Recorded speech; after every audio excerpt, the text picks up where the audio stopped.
അടുത്ത ആള് ഇപ്പൊ എത്തിയിട്ടുണ്ട്. എന്തൊക്കെ പിച്ചി ഇവിടെ നിന്ന്? പയറ്, പാവയ്ക്ക,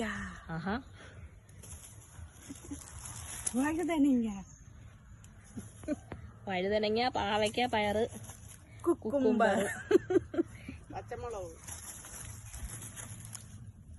പച്ചമുളക് ഇതെല്ലാം പിച്ചിട്ടുണ്ട് ഇവിടുന്ന്.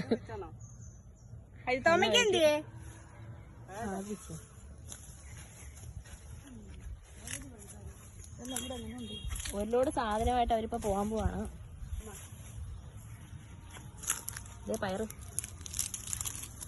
ഇത് കണ്ടോ? ഈ കുരുന്നെല്ലാം പിച്ചു വെച്ചിട്ടുണ്ട്. വേണ്ട, കിട്ടിയിട്ടുണ്ട്. ഞാൻ കൊണ്ടുപോകുന്നില്ല. നമ്മ